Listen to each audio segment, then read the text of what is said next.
Hey everyone, George here, the Disney Family Man. What is going on? Today's video, I thought I'd talk about Disney's park hopper option. A good idea or a not so good idea? Let's dive into it, shall we? From the late 90s into the early 2000s, I can't recall exactly when Disney started the park hopper option at the moment, but I believe it was during around the time when they were getting hyped up for the Millennium Celebration in the year 2000. And what it basically boils down to is it's an option that you can add on to your ticket that it it allows you to jump from park to park in one day, which means that you could start off in the morning at the Magic Kingdom and find your way over to Epcot in the evening, and so on and so forth. There was no particular time or which park you can, park hop to, so to speak.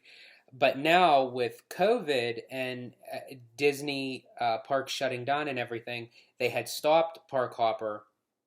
Then when Disney started, being up and running and everything, they decided to add the Park Hopper option back. However, there's a caveat to that, and that's along with the theme park reservation, you have to start out at a park, make that park reservation, and then at 2 o'clock, that's when your ticket is valid for the park hopper to go to one other park for that day. But you must also have a theme park reservation for that in order to get entrance into the park.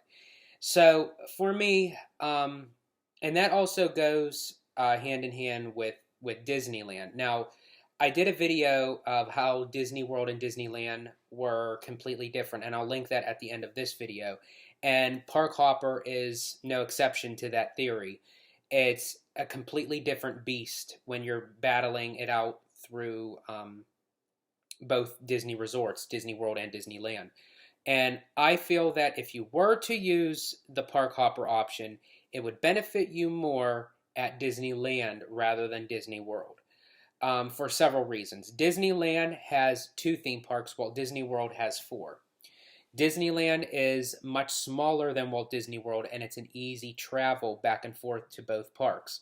California Adventure is right across the street from Disneyland, so it's a hop, skip, and a jump to get there.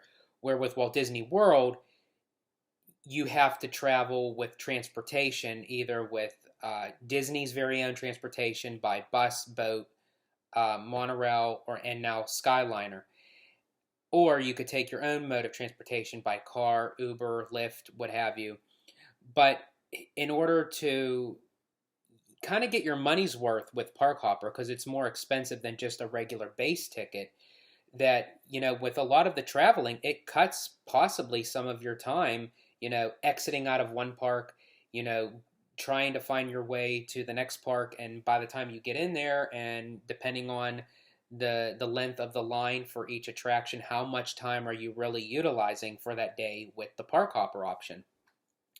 But as I said, if you were to use it, I would suggest using it at Disneyland because, again, it's right across the street from one another. Both parks are right there. So you could definitely utilize that notion of saying, well, I spent my morning at Disney California Adventure. I want to finish and cap my day off at Disneyland Park.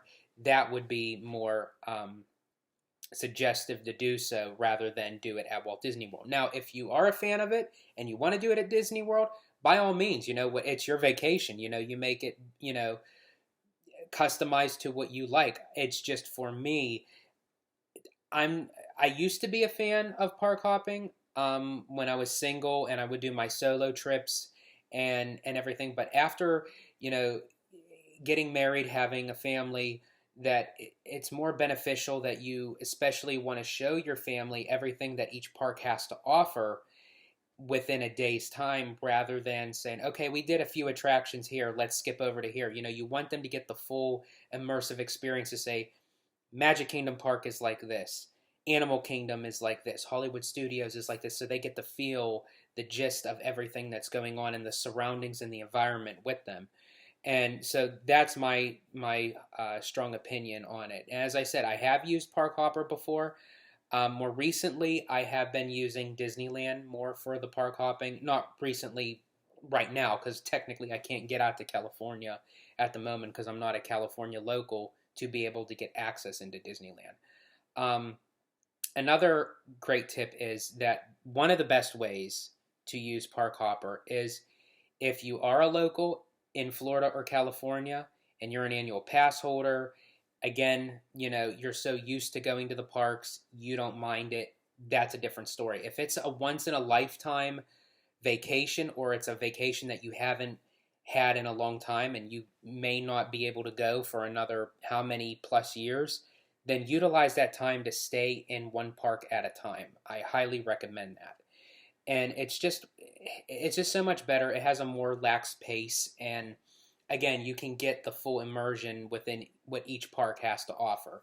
And that also goes for the notion of Disneyland too. I may not use Park Hopper every single time I go to Disneyland, but I use it more now than I ever have at Walt Disney World. Because as I said, after once I got my family and everything, it just became a whole different playing field. And so those are my suggestions to you with using the Park Hopper. Please let me know in the comments down below. Do you like Park Hopper? Is it something that you're interested in? Are you not a fan of it? How do you utilize it? Let me know in the comments down below. And like, subscribe, hit that notification bell. And as always, stay healthy, stay safe, stay Disney. Bye, everybody.